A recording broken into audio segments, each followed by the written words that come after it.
Hello everyone, welcome back to the Chanel. The PKM is a machine gun that has earned a reputation for ruggedness, reliability, and simplicity over many decades of service across the world. In appearance, it presents a long continuous profile that comes from a stamped steel receiver and a relatively slender quick change barrel. The stock and pistol grip are commonly made from molded synthetic materials or wood, depending on the era and production run, and the butt is shaped to give a steady shoulder contact for sustained fire.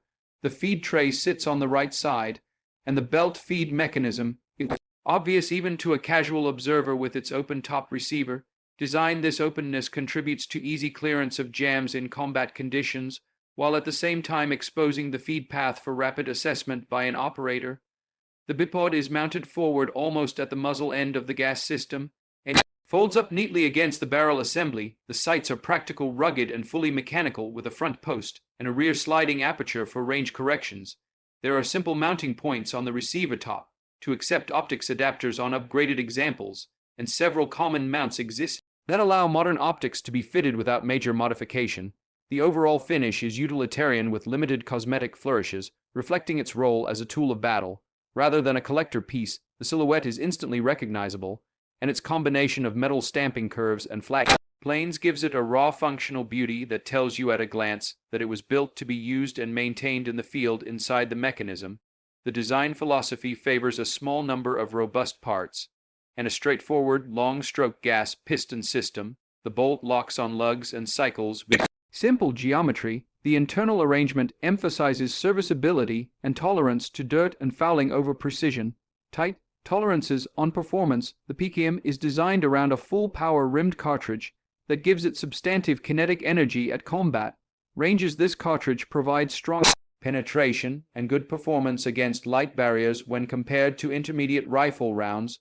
The rate of fire is commonly in the range of 650 to 750 rounds per minute, which balances controllability and volume of fire for a weapon of its class. The effective area of suppression extends out to several hundred meters for area targets when firing from a bipod, and can reach considerably further when employed from a tripod mount or vehicle pintle for area suppression and anti-personnel employment. In terms of weight, the stamped receiver and relatively efficient materials make the PKM lighter than many early generation medium machine guns, which is a critical design success because it permits greater mobility for infantry teams while retaining the stopping power of a full-sized rifle cartridge.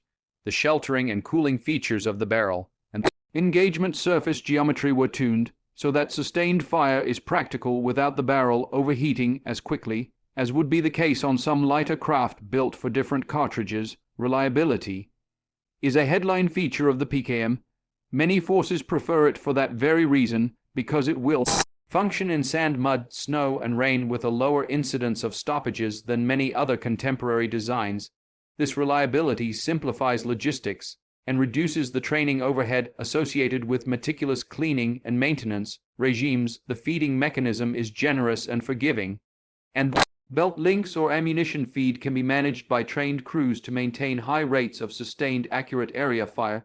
The ergonomics are basic and functional rather than comfort-focused, but the weapon accepts common accessories and modern upgrades on later variants, which improves user interaction with optics and sighting gear for longer range engagements.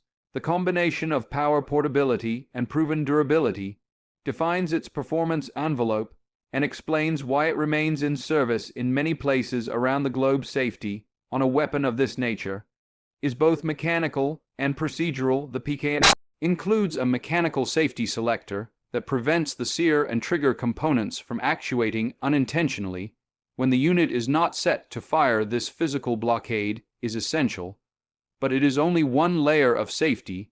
The shape, weight, and balance of the weapon favor deliberate handling, and design reduces the number of external snag points that could catch on clothing or slings during movement.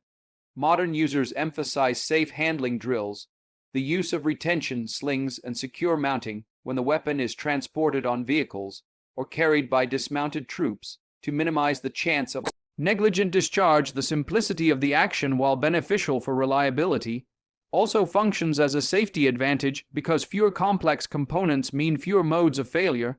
that can lead to unpredicted behavior. However, no mechanical safety replaces human discipline and training, and organizations that operate such equipment institute strict rules of engagement maintenance, timing checks, and accountability for ammunition and weapons at all times. The PKM, when deployed in training or combat, is subject to the same international and national legal frameworks as other crew served. Weapons and operators must comply with the regulations and safety protocols that govern storage transport, and use the unique selling points of this machine gun are tightly focused on practicality and combat proven status. First, the manufacturing approach using stamped steel components yields a robust and light package relative to earlier machine guns that relied more heavily on machined forgings. This means the PKM can be produced and maintained at lower cost per unit without sacrificing core durability. Second, the long-established design is extremely well understood across many militaries, and therefore parts and technical know-how tend to be widely available in regions where it has been in service for years. This maturity of the design translates into logistical ease when fielding units for long campaigns and reduces downtime due to lack of spare parts.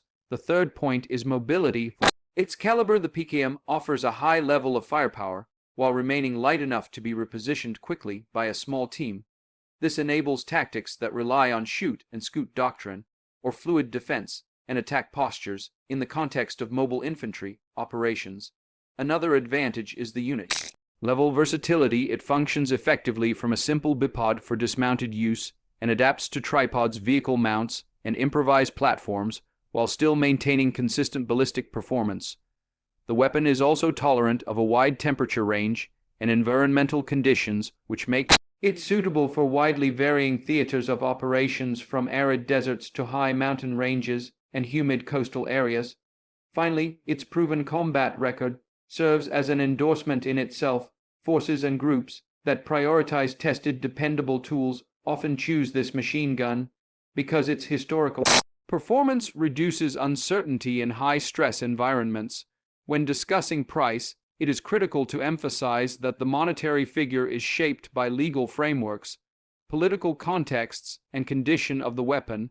A new factory, fresh military production piece sold to a state actor with a valid procurement contract will be priced according to the economics of defense contracting, which includes production scale, political agreements, and included support packages.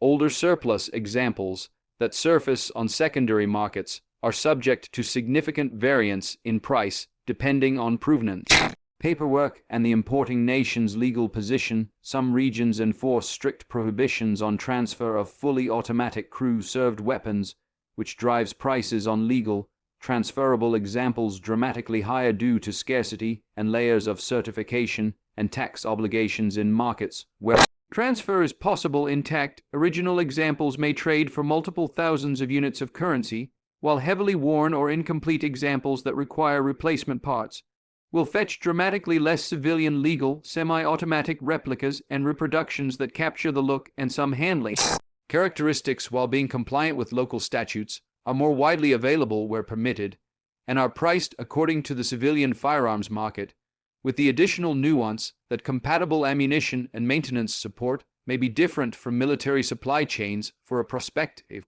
buyer or historian, the most responsible approach to price is to verify local laws, determine the category of item being sought, and consult reputable dealers or authorized dealers for quotes. Documentation, training, transport, and storage costs must be factored into the overall procurement budget, and in many cases these peripheral items outweigh the unit purchase price, especially when legal transfer and safe storage systems are mandated. The concept behind the design is such that maintenance, training, and spare parts management become part of the ownership life cycle, and these recurring costs are important when assessing value rather than only considering the initial acquisition price. In many professional contexts, the argument for purchasing is made on the basis of total cost of ownership and operational availability, rather than purely sticker price. The overall conclusion is that this machine gun exemplifies a rare balance of effectiveness, simplicity, and reliability that has kept it relevant across multiple generations of conflict and service life. It is not a precision long-range rifle in the sense of a dedicated sniper system, but it does what it is intended to do very well.